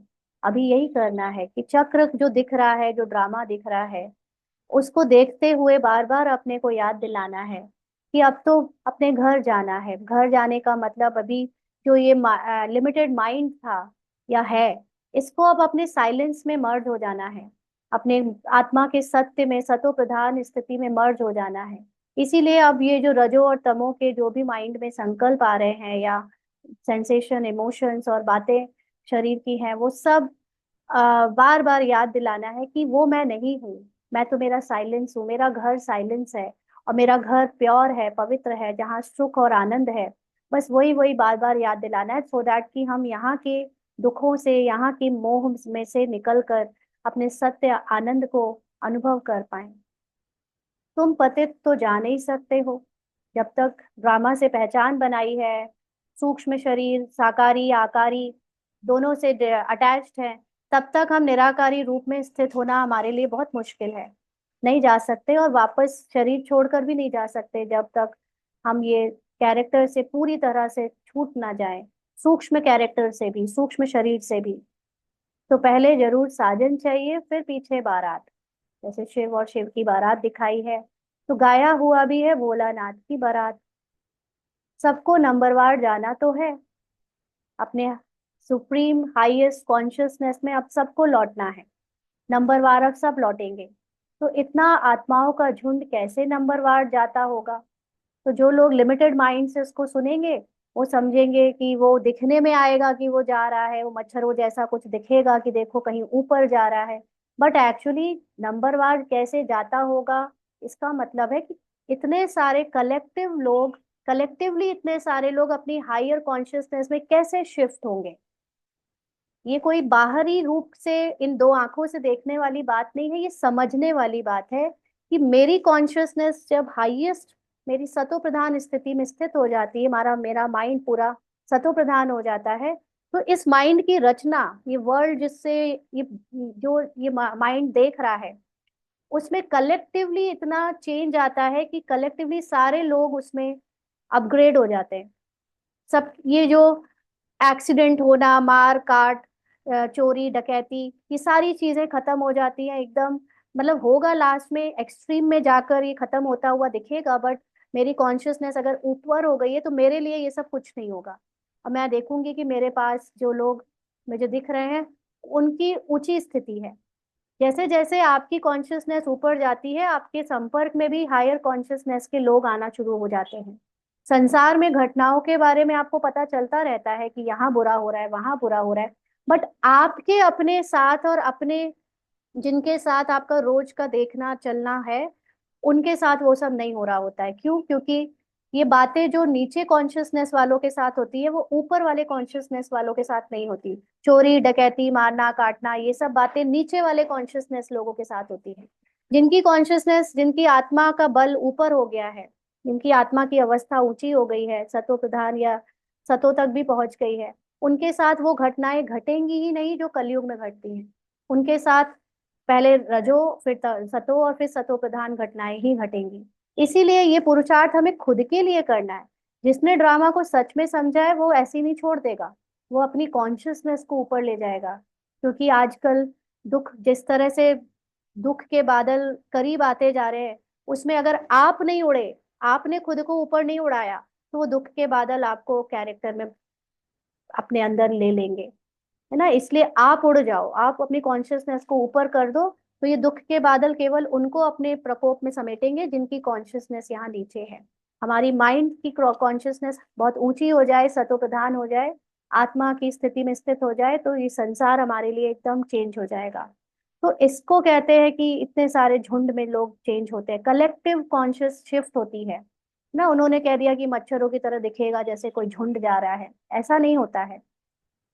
मनुष्य पृथ्वी पर कितनी जगह लेते हैं, कितना फर्नीचर जागीर आदि चाहिए। आत्मा तो है बिंदी, आत्मा को क्या चाहिए? कुछ भी नहीं, है ना। तो ये जिसने आत्मा की स्थिति में अपने को लंबा अभ्यास से स्थित कर लिया है, उसके लिए उसका पूरा घर भी लौकिक का छिन जाए, संबंधी भी छिन जाए, सब कुछ भी चला जाए, लेकिन उसकी हाईएस्ट कॉन्शियसनेस के कारण उसको कोई फर्क नहीं पड़ेगा। तो क्योंकि आत्मा बिंदी है, आत्मा को तो फिजिकल किसी चीज से कुछ फर्क पड़ता ही नहीं। तो हमें इसीलिए अपनी कॉन्शियसनेस को निराकार रूप में बहुत वर्क ऑन करके शिफ्ट करना है जल्दी से जल्दी। तो बाबा कहते हैं कुछ भी नहीं, आत्मा कितनी छोटी जगह लेती है, इस साकारी झाड़ और निराकारी झाड़ में कितना फर्क है। वह है बिंदियों का झाड़।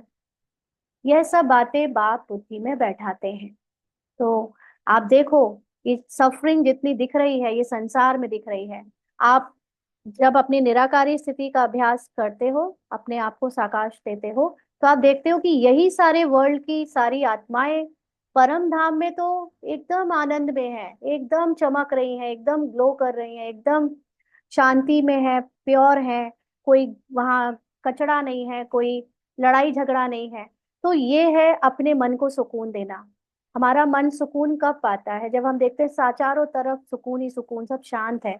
और ये शांति हम कहाँ देख कर पा सकते हैं? परम धाम में खुद को और औरों को देख कर पा सकते हैं। संसार देखेंगे, शरीर देखेंगे, रोल देखेंगे, तो रोज कुछ ना कुछ परिस्थिति हमें हिलाएगी। आत्माओं को सबको परम धाम में देखो और वहां के सुकून में खुद को स्थित कर लो। तो इसलिए आत्मा की निराकारी झाड़ में बहुत फर्क है और ये साकारी झाड़ में तहलका मचा हुआ है। तो बाबा कहते हैं वह है बिंदियों का झाड़। यह सब बातें बाप बुद्धि में बैठाते हैं, तुम्हारे सिवाय ये बातें दुनिया में और कोई सुन ना सके। अंडरलाइन। इसीलिए बाबा की मुरलियां और बाबा का ज्ञान कोई और सुनता ही नहीं, कहीं और ऐसे हमारे घर के या जो जानने वाले भी है ना, वो भी नहीं सुनेंगे, उन तक पहुंचती नहीं। इतनी हायर कॉन्शियसनेस के जो शब्द है ना, इस संसार में हर चीज में एक एनर्जी होती है, और जो ज्ञान हम लोग सुनते हैं उनमें भी बहुत अच्छी एनर्जी होती है। तो ये परमात्मा के जो ज्ञान का एक एक शब्द है, उसमें इतनी हाईएस्ट एनर्जी है कि लोअर एनर्जी वाले तक ये शब्द पहुंचेंगे ही नहीं। तो संसार में हर एक नंबर वार एनर्जी वाला है, जो कि शिफ्ट होता रहता है ऊपर नीचे, चाहे तो अपनी एनर्जी को बढ़ा सकता है ना, नॉलेज से। लेकिन कोई इतनी हाईएस्ट नॉलेज को लोअर एनर्जी वाले सुन नहीं सकते, और जो सुन भी रहे हैं तो उनके ऊपर से निकल रहा है, कुछ समझ ही नहीं आएगा उन्हें। तो इसलिए बाबा कहते हैं कि ये बातें तुम्हारे सिवा और कोई सुन ना सके। बाप अभी अपने घर और राजधानी की याद दिलाते हैं। तुम बच्चे रचयिता को जानने से सृष्टि चक्र के आदि मध्य अंत को जानते हो। तुम त्रिकालदर्शी आस्तिक हो गए, ड्रामा जान गए, और आस्ती अस्तिक हो गए, मतलब मैं अस्थि, अस्थि मतलब मैं हूँ, अपने आप को एज अ कॉन्शियस बीइंग जान लिया। तो दुनिया भर में कोई आस्तिक नहीं, दुनिया में ऐसा कोई नहीं है जो अपने को अस्थि आत्मा समझकर चले। मैं वो एक कॉन्शियसनेस हूँ ऐसा समझकर पार्ट को देखे, ऐसा कोई नहीं है दुनिया में। वह है हद की पढ़ाई और ये है बेहद की पढ़ाई। वह अनेक टीचर्स पढ़ाने वाले और यह एक टीचर पढ़ाने वाला, जो फिर वंडरफुल है। यह बाप भी है, टीचर भी है, तो गुरु भी है। यह टीचर तो सारे वर्ल्ड का है, परंतु सबको तो पढ़ना नहीं है ना। दुनिया में और भी जगह पे नॉलेज स्पिरिचुअल दी जाती है, लेकिन जो इस तरह से प्रॉपरली वेल ऑर्गेनाइज पढ़ाई है, जो सिलेबस है, जो कोर्स है, वो कहीं और नहीं कराया जाता। वहां तो कभी कुछ बता देता है गुरु, कभी कुछ बता देता है, कभी कुछ कभी कुछ। खुद ही नहीं पहुंचा है हाईएस्ट कॉन्शियसनेस तक, तो दूसरों को क्या पहुंचाएगा। थोड़ा बहुत जरूर, हाँ, अच्छा आचरण सिखा दिया, मेडिटेशन सिखा दिया, थोड़ा बहुत जो टूटी फूटी शिव और शंकर की नॉलेज है वो सब दे दी। लेकिन एग्जैक्टली पूरा नॉलेज जो बाबा ने हमको इन सिलेबस में दिया अपनी मुरलियों में, वो कोई नहीं जान सकता ना पढ़ा सकता है। तो बाप को सभी जान गए तो बहुत भागे बाप दादा को देखने के लिए। ग्रेट ग्रेट ग्रैंडफादर एडम में बाप बाप आया है तो एकदम भाग आए। बाप की प्रत्यक्षता तब होती है जब लड़ाई शुरू होती है, फिर कोई आ भी नहीं सकते हैं। हाँ, बाबा की प्रत्यक्षता का मतलब बाबा की नॉलेज से जो हम आत्माओं के अंदर अचल अडोल स्थिति बन जाती है, उस स्थिति को दूसरे लोग देखकर ताज्जुब खाते हैं कि इनको किसी की बुराई, किसी की बीमारी, किसी के मरने, किसी की लूट, किसी की भूकंप और कोई तूफान से कोई फर्क ही नहीं पड़ रहा, हिल ही नहीं रहे ये। कौन है ये, इनको क्या नॉलेज है ऐसी कि क्या पता है इन्हें कि ये बिल्कुल हिल ही नहीं रहे। तब उन्हें लगता है अच्छा इनको भगवान ने जो नॉलेज दी उससे ये ऐसे बन गए, और अब उनके पास पढ़ने का टाइम ही नहीं है कि वो भी वो नॉलेज ले सके। तो तुम जानते हो ये अनेक धर्मों का विनाश भी होना है। पहले पहले एक भारत ही था और कोई खंड नहीं था। अभी तुम्हारी बुद्धि में भक्ति मार्ग की भी बातें हैं। देखो बाबा साफ कह रहे हैं, अभी ब्राह्मण्स में भी भक्ति मार्ग की बातें हैं ना बहुत सारी। अभी भी हम प्रैक्टिकली बहुत सारी चीजें भक्ति वाली ही करते हैं। बुद्धि में कोई भूल थोड़े ही जाता है, इसलिए उसका अटैचमेंट भी बना रहता है। परंतु याद रहते हुए भी यह ज्ञान है। भक्ति भी साथ साथ कुछ कुछ पार्ट का कर रहे हैं, बट याद से इस ज्ञान को भी ले रहे हैं, तो भक्ति का पार्ट पूरा हुआ। अब तो हमको वापस जाना है। तो निराकारी स्थिति में वही स्थित हो सकता है जो कैरेक्टर से बिल्कुल डिटैच हो जाए, इवन बीके और ब्राह्मण कैरेक्टर से भी डिटैच हो जाए, क्योंकि ब्राह्मण कैरेक्टर में भी बहुत सारी चीजें हम भक्ति वाली करते हैं। इस दुनिया में रहना नहीं है, घर जाने के लिए तो खुशी होनी चाहिए ना। तुम बच्चों को समझाया है, तुम्हारी अब वानप्रस्थ अवस्था है। तुम 2 पैसे इस राजधानी स्थापन करने में लगाते हो, वह भी जो करते हैं हूबहू कल्प पहले मिसल। कोई अपनी मर्जी से नहीं देता यहाँ। यहाँ जब आपको संकल्प आना होता है आ जाता है और आप दे देते हो। ये नहीं समझो मैंने सोचा इसलिए दिया या मैं चाहता हूं तो दे रहा हूँ, नो। आपको बाबा ने या ड्रामा ने थॉट दिया, आपको आया और आपने दे दिया। इसीलिए यहाँ पर जिसने ड्रामा को समझ लिया ना, वो कभी फिक्र नहीं करेगा किसी चीज के लिए कि ये कैसे होगा, इसका खर्चा कैसे चलेगा उसका। अरे ड्रामा में उस डायरेक्टर ने ही तो पूरी स्क्रिप्ट लिखी है। ये पूरी सेवा, ये पूरी जीवन, चाहे हमारी लौकिक की चाहे यहाँ पर अलौकिक जीवन, दोनों में एक एक पल कब कैसे खर्चा चलेगा, कब कैसी चीजों का हमारा पेट भरेगा, कब क्या होगा, दूसरों का पेट कैसे भरेगा, दूसरों की जीवनचर्या कैसे चलेगी, सब उसी डायरेक्टर ने ऑलरेडी लिखी हुई है। ये फिक्र करना तो अज्ञानता की बात है ना। इसीलिए हूबहू कल पहले जो डायरेक्टर ने लिखा है या ड्रामा अनुसार है, वो हो रहा है, और वो पहले भी हुआ तो अब भी होगा। चिंता की कोई बात ही नहीं। तो बाबा कहते तुम ही हूबहू कल्प पहले वाले हो। तुम कहते हो बाबा आप भी कल्प पहले वाले हो। हम कल्प कल्प बाबा से पढ़ते हैं, श्रीमत पर चल श्रेष्ठ बनना है। यह बातें और कोई की बुद्धि में नहीं होंगी। तुमको यह खुशी है कि हम अपनी राजधानी स्थापन कर रहे हैं श्रीमत पर। बाप सिर्फ कहते हैं पवित्र बनो, मतलब डिटैच होते जाओ। तुम पवित्र बनेंगे तो सारी दुनिया पवित्र बनेगी। ये बात बिल्कुल फैक्ट है, एक्सपीरियंस से है कि अगर मान लीजिए आपके सामने कोई बहुत दर्द में है और बहुत तकलीफ में आपको अपनी कंप्लेन कर रहा है, और अगर आप भी उसके दर्द में दुख को फील करने लगो, तो उसको और कोई सहूलियत नहीं मिलती हमसे। लेकिन अगर हम उससे डिटैच हो जाएं, क्योंकि भले ही वो हमारा बहुत क्लोजेस्ट है, लेकिन तब भी हम उसको आत्मिक रूप में एज अ बिल्कुल स्वस्थ परम धाम में देखें, प्योर परम धाम में देखें, उसके दर्द से अपने अंदर दर्द ना आने दें। थोड़ी देर में उसको भी अपने दर्द पता नहीं चलेगा, भूल जाता है, उसको सहन शक्ति आ जाती है।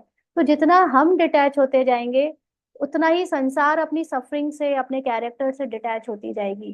क्योंकि कैरेक्टर में तो बीमारियां अभी बहुत आएंगी, दूसरी दूसरी बातें अभी बहुत आएंगी, और इसका केवल एक ही इलाज होगा। ना कोई दवाई इलाज करेगी, ना कोई और जादू टोना कुछ इलाज कर पाएगा। सिर्फ एक चीज इलाज कर पाएगी, आप उससे अपना ध्यान हटा दो, आप उससे डिटैच हो जाओ। बस यही चीज आपका आपको सुखी रख सकती है। तो वो सुखी तब बनेंगे जब हम सुखी रहेंगे और हम डिटैच रहेंगे। बाबा कहते सब वापस चले जाएंगे, बाकी और बातों की हम फिक्र ही क्यों करें। कैसे सजा खाएंगे, क्या होगा, इसमें हमारा क्या जाता है। हमको अपना फिक्र करना है, अंडरलाइन। हमको सिर्फ अपना फिक्र करना है कि मुझे दर्द नहीं होना चाहिए, क्योंकि ये मेरे द्वारा ही तो पूरी सृष्टि क्रिएटेड है। ये जो मुझे माँ दिख रही है, बहन दिख रही है, पत्नी दिख रही है, बुआ दिख रही है, चाचा चाची दिख रहे हैं, सब मेरे ही तो माइंड के क्रिएटेड हैं, क्रिएशंस हैं। अगर उनको कोई दुख दर्द हो रहा है, माना मैं अपने माइंड से उनको दुख दर्द क्रिएट करते हुए देख रही हूँ, तो मैं अपने माइंड से सतो प्रधान थॉट क्रिएट कर दूं कि तुम स्वस्थ हो, तुम बिल्कुल परफेक्ट हो, तुम्हारा स्वास्थ्य एकदम अच्छा है। ऐसे थॉट्स क्रिएट करो आप सतो प्रधान, देखो अपने आप सबके अंदर शक्ति आ जाएगी। तो इसलिए हमको अभी अपनी फिक्र करनी है कि हम पहले उनसे अफेक्टेड ना हो जाएं।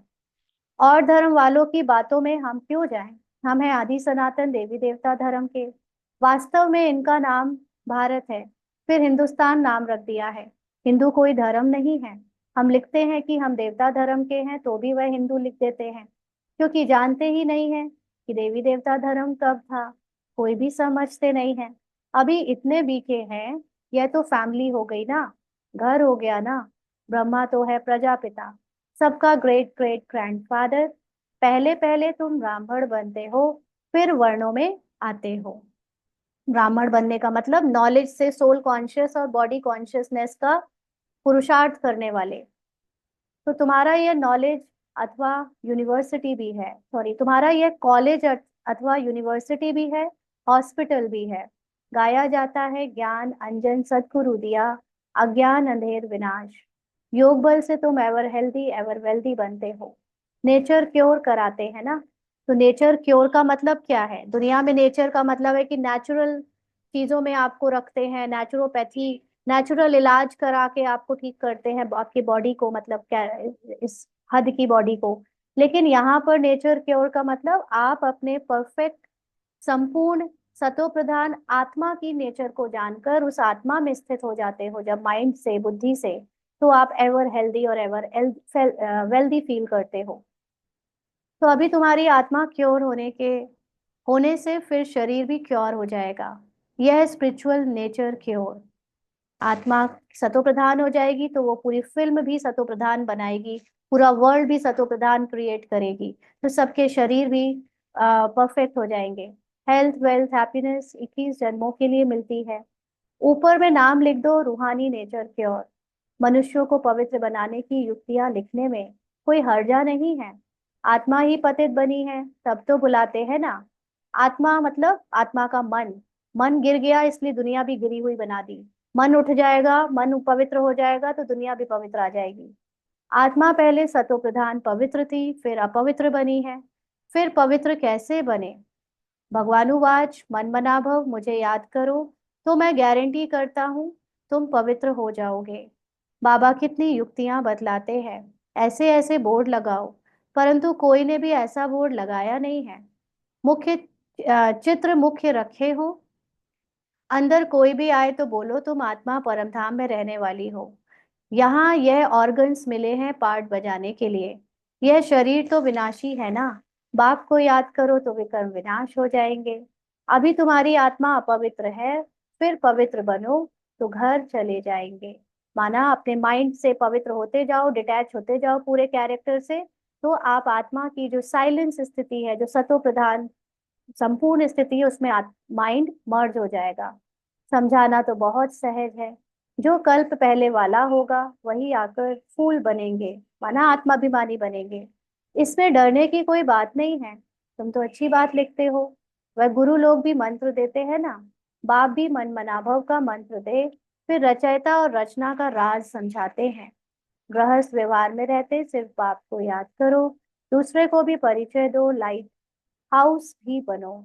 लाइट हाउस का मतलब होता है ज्ञान सुनाने वाला या ज्ञान से दूसरों को ज्ञानी बनाने वाला ना। तो चाहे वो वाइब्रेशन से, चाहे वो अपने आचरण से, चाहे वो ज्ञान के भाषण से, चाहे कोर्स कराकर, बट लाइट देना मतलब समझ देना, दूसरों को समझ वाइब्रेट करना, लाइट हाउस बनना होता है। तुम बच्चों को देही अभिमानी बनने की बहुत गुप्त मेहनत करनी है। जैसे बाप जानते हैं मैं आत्माओं को पढ़ा रहा हूँ, ऐसे तुम बच्चे भी आत्माभिमानी बनने की मेहनत करो ना। ज्यादा हम ऊपर दिखावा करते हैं तो लोग और ही ज्यादा विरोध करते हैं। इसीलिए ऊपर कैरेक्टर को ज्यादा हलचल में मत लाओ, कैरेक्टर को जैसा है वैसा चलने दो। आप तो अपने अंदर से आत्मा का अभ्यास करते चलो, ताकि आपकी सतो प्रधान स्थिति से फिर संसार अपने आप चेंज हो जाएगा, करना नहीं पड़ेगा। मुख से शिव शिव भी कहना नहीं है, अपने को आत्मा समझ बाप को याद करना है, क्योंकि सिर पर पापों का बोझा बहुत है। याद से ही तुम पावन बनेंगे। कल्प पहले जैसे जैसे जिन्होंने वर्षा लिया होगा, वही अपने अपने समय पर लेंगे। अदली बदली कुछ हो नहीं सकती। मुख्य बात है ही देही अभिमानी हो बाप को याद करना, तो फिर माया का थप्पड़ नहीं खाएंगे। देह अभिमान में आने से कुछ ना कुछ विकर्म होगा, फिर 100 गुना पाप बन जाता है। सीढ़ी उतरने में 84 जन्म लगे हैं, अब फिर चढ़ती कला एक ही जन्म में होती है। बाबा आया है तो लिफ्ट की भी इन्वेंशन निकली है। समझने के लिए देखो, बाबा आया तो बहुत सारी चीजों की, लिफ्ट क्या होती है उसकी इन्वेंशन निकली है ना। जो मूवीज है उसको देखकर हम ड्रामा समझ पा रहे हैं, और भी साइंस में जो भी चीजें होती है वो सब बाबा के ही हेल्प, ज्ञान को समझने में हेल्प करने के लिए नई नई इन्वेंशन निकलती रहती है। आगे तो कमर को हाथ देकर सीढ़ी चढ़ते थे, अभी सहज लिफ्ट निकली है। यह भी लिफ्ट है जो मुक्ति और जीवन मुक्ति में 1 सेकंड में जाते हैं। आपको घनघोर चारों तरफ से दुख के बादल घेरे हों, लेकिन आप 1 सेकंड में आत्मा में स्थित हो जाओ, सब नीचे छूट जाते हैं और आपको सुख और आनंद की अनुभूति होने लगती है। तो बस 1 सेकंड का स्विच दबाने तक हमारी मुक्ति और जीवन मुक्ति की दूरी है। जीवन बंध तक आने में 5000 वर्ष और 84 जन्म लगे हैं। जीवन मुक्ति में जाने में 1 जन्म लगता है। कितना सहज है। तुम्हारे से जो पीछे आएंगे तुम्हारे से भी जो पीछे आएंगे वो भी झट चढ़ जाएंगे ना, क्योंकि नॉलेज, समझ क्लियर आ गई तो झट अपनी आत्मा में स्थित हो जाएंगे। इतने सालों से जो लोगों को समझ नहीं आया पीछे, वो अब बाद में आने वाले को फट समझ आएगा। समझते हैं खोई हुई चीज बाप देने आए हैं, उनकी मत पर जरूर चलेंगे। अच्छा, मीठे मीठे सिकी लदे बच्चों प्रति माता पिता बाप दादा का याद प्यार और गुड मॉर्निंग। रूहानी बाप की रूहानी बच्चों को नमस्ते। हम रूहानी बच्चों की रूहानी बाप दादा को याद प्यार, गुड मॉर्निंग और नमस्ते बाबा, शुक्रिया, थैंक यू बाबा। धारणा के लिए मुख्य सार, पहला पॉइंट, बिगर कोई फिक्र या चिंता के अपनी गुप्त राजधानी श्रीमत पर स्थापन करनी है। तो गुप्त राजधानी शोर मचाकर नहीं, लेकिन अपनी आत्मा की कॉन्शियसनेस को लगातार ऊपर आत्मिक लेवल तक पहुंचाते पहुंचाते हम वो राजधानी बना देते हैं, है ना। तो विघ्नों की परवाह नहीं करनी है। बाहर से कैरेक्टर में कोई कितना भी विघ्न डाले, आप तो अंदर से आत्मा में स्थित रहो। बुद्धि में रहे कल्प पहले जिन्होंने मदद की है वह अभी भी अवश्य करेंगे, फिक्र की बात नहीं। और देखा जाए तो जो विरोध डालते हैं, जो विरोधी हैं, विघ्न हैं, वो खुद सबसे बड़े मददगार हैं, क्योंकि उनके ही विघ्नों के कारण और विरोध के कारण ही तो हम अपनी आत्मा में स्थित होने का पुरुषार्थ करते हैं। वो बटन ना दबाएं तो हमारे ऊपर का पारा कैसे चढ़े बाबा तक पहुंचने का। इसलिए वो बटन जितना दबाते हैं हम उतने ऊपर पारे में जाते हैं। तो इसलिए फिक्र की कोई बात नहीं। सदा खुशी रहे कि अभी हमारी वानप्रस्थ अवस्था है, हम वापस जा रहे हैं।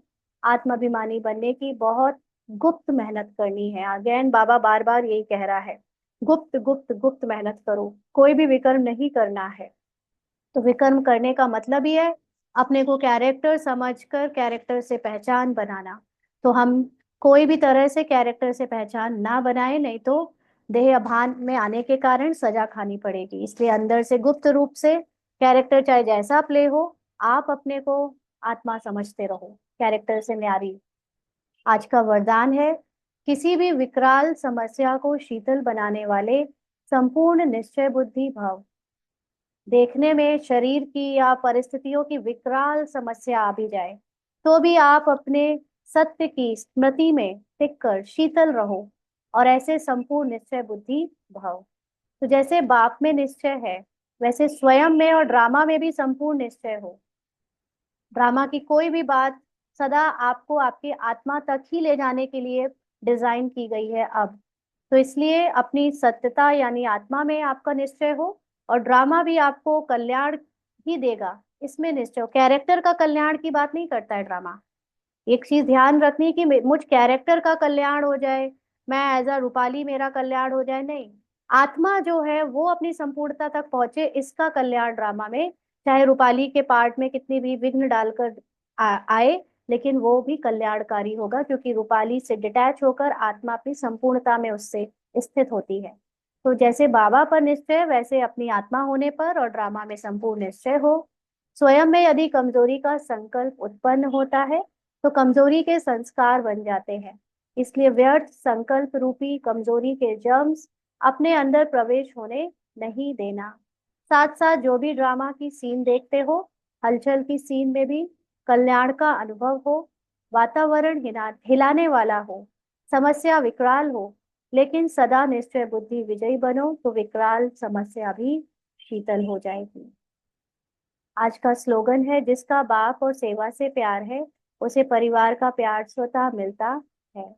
तो सबसे बड़ी बात है, बाबा और सेवा से प्यार, चाहे स्थूल सेवा, चाहे वाचा सेवा, या किसी भी तरह की सेवा, और सबसे बड़ी सेवा अपनी सोल कॉन्शियस स्थिति में स्थित होने वाली सेवा। जो इन सेवाओं में लगा रहता है, उसको सबका प्यार अपने आप मिलता है। ना सिर्फ ब्राह्मण परिवार का, लेकिन उनको संसार में सबका प्यार मिलता है। वो जहां जाएंगे उनकी सोल कॉन्शियस स्थिति से बुरा भी आपके साथ अच्छा व्यवहार करेगा, क्योंकि आपकी शुभ भावना, शुभकामना और आपकी उसके प्रति जो दृष्टि है, वो उसको मजबूर कर देती है कि वो आपके प्रति भी वैसा ही बिहेव करे जैसा आप उसको उसकी सत्य दृष्टि से देख रहे हो। इसलिए सबका प्यार अपने आप मिलता है। आज के अव्यक्त इशारे हैं, जैसे परमात्मा एक है, यह सभी भिन्न भिन्न धर्म वालों की मान्यता है, ऐसे यथार्थ सत्य ज्ञान एक ही बाप का है, अथवा एक ही रास्ता है। यह आवाज जब बुलंद हो, तब आत्माओं का अनेक तिनकों के सहारे की तरफ भटकना बंद हो। अभी तो कोई मेडिटेशन और स्पिरिचुअलिटी के लिए सैकड़ों चैनल्स हैं, अलग अलग लोगों के पास जा रहे हैं, अलग अलग गुरुओं के पास जा रहे हैं। किसी की भी कोई भी नॉलेज से थोड़ा सा भी रिलैक्स मिल जाता है तो संतुष्ट हो जाते हैं। लेकिन वो भटकना तब बंद होगा जब बाबा के बच्चों में जो नॉलेज है, वही नॉलेज हाईएस्ट उनको कॉन्शियसनेस में स्थित करके दुनिया वालों के सामने प्रस्तुत करेगी। तब वो कहेंगे कि नहीं, इनकी जो स्थिति बनी वो हमारी कहीं और जाकर नहीं बन पाई, इसलिए वही नॉलेज हमको लेनी है जो इन्हें मिली है।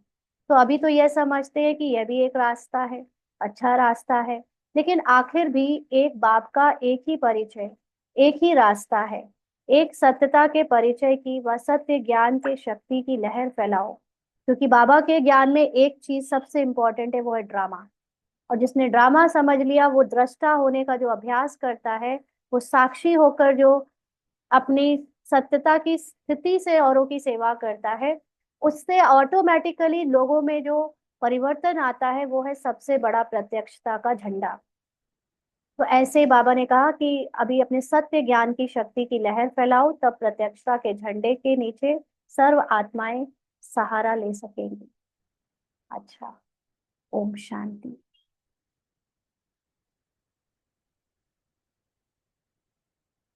हाँ जी।